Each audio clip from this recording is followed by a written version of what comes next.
the most common numbers that have come up in this last 30 weeks are these, exact opposite set, but they feel more confident in those. But you gotta, have the energy flowing. So whatever story you tell yourself, it better be one that contains something you're attracted to as truth for you. And if you think, oh, I'm unlucky, I'll never win, then, that's the story you're telling. Or the money. My dad was amazing at scratch tickets. He would go, and each time he'd go to cash in, he'd have more. But I said, Dad, buy a ticket for the big lottery. Oh no, that big money would ruin you guys.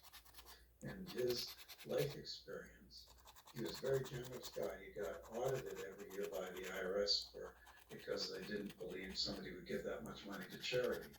And I admired him very deeply. But in his life experience, the rich people he met were not very nice as he was growing up.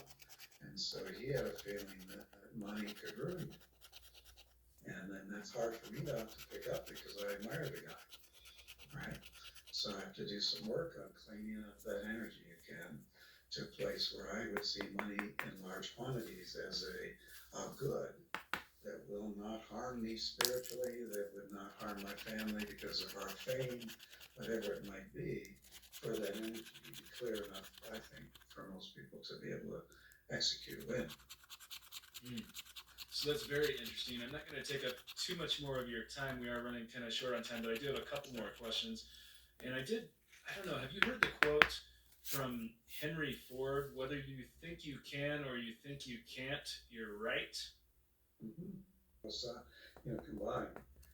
In many shows, people will say, gee, Doc, if they have a call-in part, everything in my life has gone lousy from the day I was born till now. And I go, I'm compassionate about that, but I go, wow, most people have an average mix of good and bad. So you must be influencing things. Now all we need to do is take away the fear, and maybe you will be able to influence things in a positive direction. And that often will change things. They're highly influential.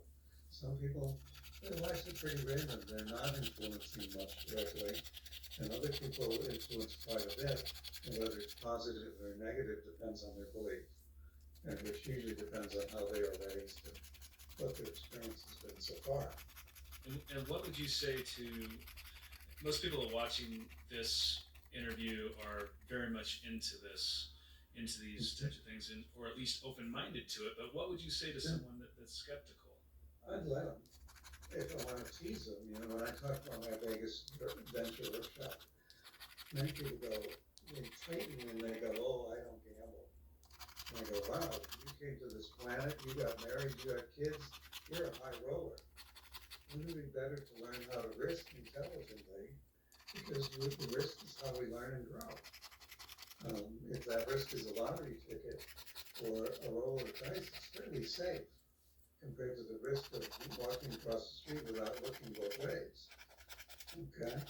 And yet, we don't teach kids in school how to risk intelligently, what risk is about. And in fact, as humans, we assess danger very poorly. We are more afraid of strangers than the people we know, yet it's more likely that the people we know will hurt us than strangers would, in terms of like assault us in the street or whatever, a gun.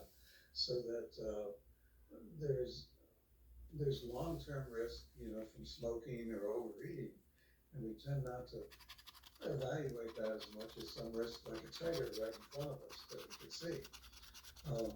And the tiger might be less interested in eating us, So learning about risk and learning about this stuff, I think is very helpful to get through a life.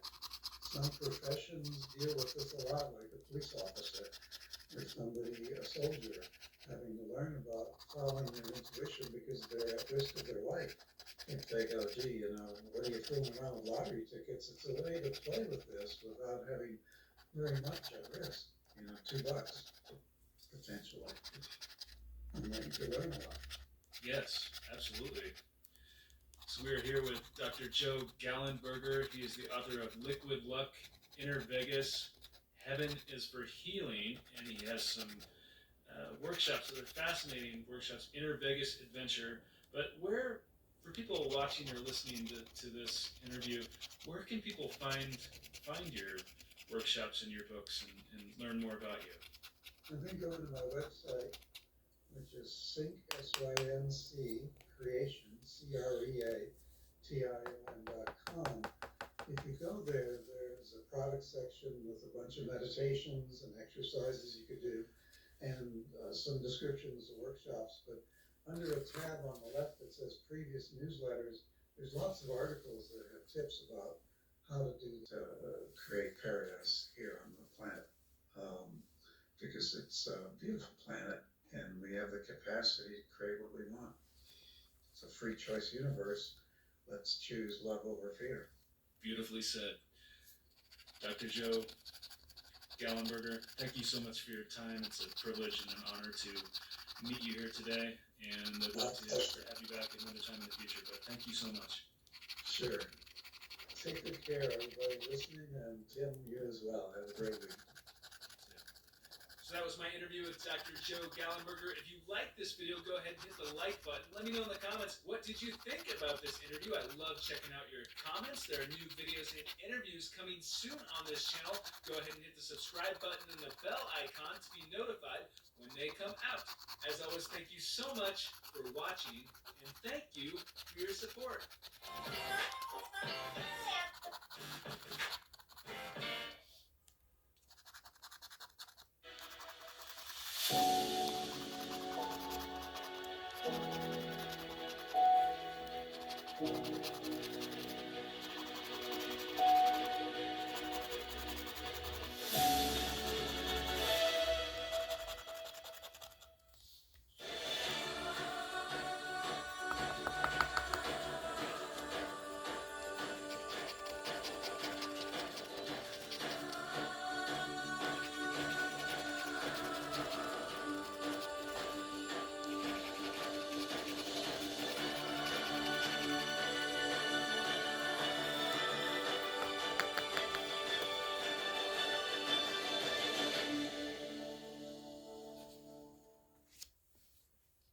So I'm here with Dr. Dean Radin, who is the Chief Scientist at the Institute of Noetic Sciences. He is the author of several books, including Real Magic, Supernormal, Entangled Minds, The Conscious Universe. His story is really, really fascinating.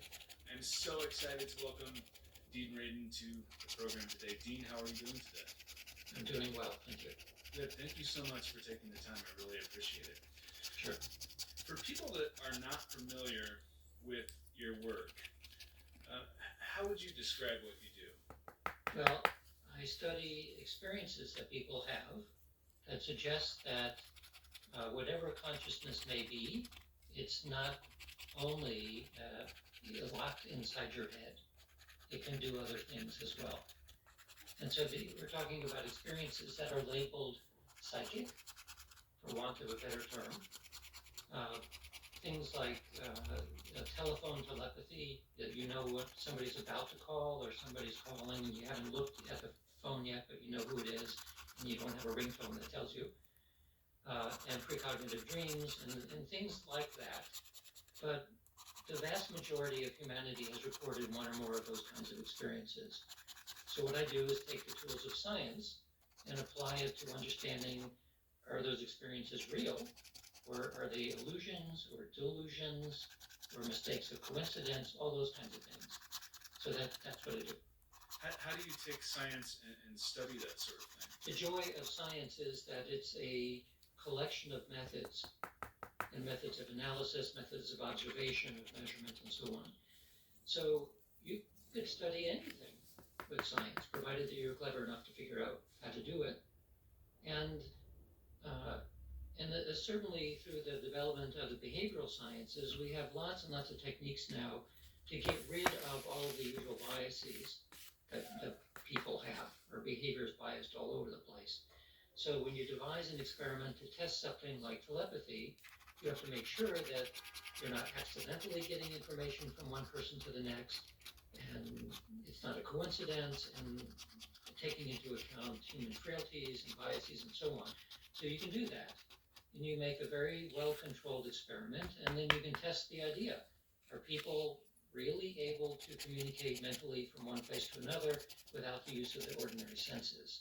So you take the same kind of design for virtually any kind of experience that somebody reports, and you can come up with a conclusion at some point saying, well, we think it's real or we think it's not real. From your experience in your studies, you have found that it is real in some cases. Yeah, so I noticed that you changed the word believe into found. And I would characterize it that way as well, because when I started out doing this kind of work 40 years ago already, I didn't know whether these things were real. Like a lot of people, I would read stories about it and read science fiction and so on, where it's sort of common. But I didn't know, because I didn't have these kinds of experiences. But I figured that it is so commonly reported that either it's like part of human fantasy that we want these kinds of powers, or maybe some of it is real. So at some point when I was a teenager, I ran across a book on parapsychology, which was describing how you would use scientific principles to study these things. And that caught my attention, because now there's a way that I didn't have to take on somebody's word that these things are real, or anything really. I have a way of testing it myself. So I started doing experiments as a teenager and continued all the way through graduate school, and eventually ended up getting full-time jobs to do this kind of work. And so people say, well, do you believe in these phenomena? My response is, I believe in evidence. So it's like taking an evidence-based approach to understanding these kinds of exceptional human experiences. And I believe in the data. The data says, yes, these things really are real. What is the most fascinating experiment that proves some of this? In science, we don't talk about proof. The only place you find proof is alcohol and logic. That's where you get proof. What we're going to talk about is, what degree of confidence do you have in the phenomena that you're studying? And even more technical ways. I mean, it starts sounding legalistic after a while on what you can accept. But so we investigate, we come up with conclusions about the hypotheses that we're looking at, all of that technical stuff. And I know that in the vernacular, you'd say, well, we've proven this. The proof sort of happens at the stage when you go out of the laboratory and you make a pragmatic application that's reliable. At that point, you can say, okay, we pretty much have proven that semiconductors work a certain way because we have all this equipment around us that is using that. So that's kind of a proof. In the case of what is the most interesting thing, my response is always the same. It's a